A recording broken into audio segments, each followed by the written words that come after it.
ফুলকপি ও ধনেপাতার chop recipe. ঘরোয়া ঝটপট মজাদার নাস্তা। বন্ধুরা কেমন আছেন সবাই? আপনাদের মাঝে ধনেপাতা আর ফুলকপি দিয়ে কিভাবে চপ করতে হয় সেটা দেখাবো। বিশ্বাস করেন সত্যি অনেক মজাদার ও সুস্বাদু। তো চলেন দেরি না করে সবাই দেখে আসি। আপনারা বাসায় ট্রাই করতে পারেন। ফুলকপি এবং ধনেপাতা দিয়ে তৈরি এই চপ অত্যন্ত মজাদার।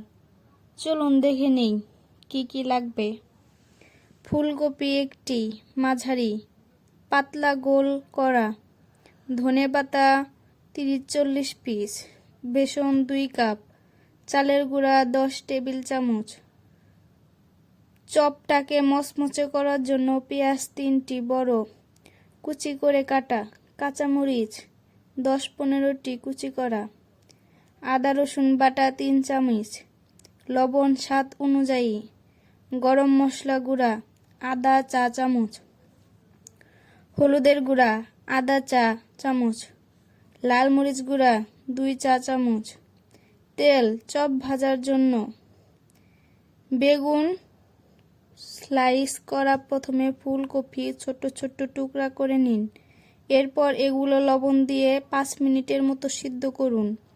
একটি বড় বাটিতে বেসন, চালের গুঁড়া, কুচি করা পেঁয়াজ, কাঁচামরিচ, আদা রসুন বাটা, হলুদের গুঁড়া, লাল মরিচ গুঁড়া, গরম মশলা গুঁড়া এবং লবণ দিয়ে মিশিয়ে নিন। পরিমাণ মতো পানি দিয়ে ঘন মিশ্রণ তৈরি করুন।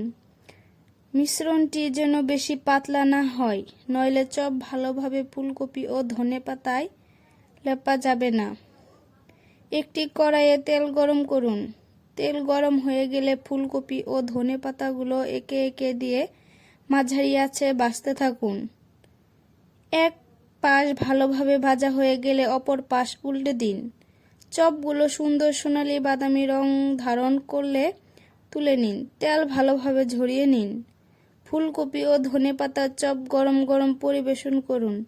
টমেটো সস কিংবা ধনেপাতার সরিষা ভর্তার চাটুনি দিয়ে চপগুলো বাইরে থেকে হবে মচমচে আর ভেতরে থাকবে নরম ও সুস্বাদু। এই চপ নাস্তা কিংবা বিকেলের চায়ের সঙ্গে দারুণ উপভোগ্য। বেসনের সঙ্গে চালের গুঁড়া মেশালে চপ আরও বেশি মচমচে হয়। চাইলে মিশ্রণে 1 চা চামচ চাট মশলা যোগ করতে পারেন অতিরিক্ত স্বাদের জন্য। ভাজার সময় তেলের তাপমাত্রা মাঝারি রাখুন। বেশি গরম তেলে ভাজলে চপের বাহিরের অংশ দ্রুত পুড়ে যাবে, কিন্তু ভেতরের অংশ কাঁচা থেকে যাবে। স্বাস্থ্যকর করতে চাইলে চপগুলো তেলে না ভেজে এয়ার ফ্রায়ারে তৈরি করা যেতে পারে। ফুলকপি ধনেপাতা মিশ্রণে তৈরি এই চপগুলো সুস্বাদুই নয়, পুষ্টিকরও বটে। আপনি যদি নিত্য নতুন চপের রেসিপি পছন্দ করেন তবে এই রেসিপিটি অবশ্যই আপনার জন্য। এটি খুব সহজে ঘরে থাকা উপকরণ দিয়ে বানানো যায় এবং সময়ও লাগে খুব কম। আর হ্যাঁ বন্ধুরা, আজকের রেসিপিটি কেমন হলো অবশ্যই নিজের বাসায় ট্রাই করে জানাবেন কেমন লাগে। তো সবাই ভালো থাকবেন, কমেন্টের মাধ্যমে জানিয়ে দিবেন। আল্লাহ হাফেজ।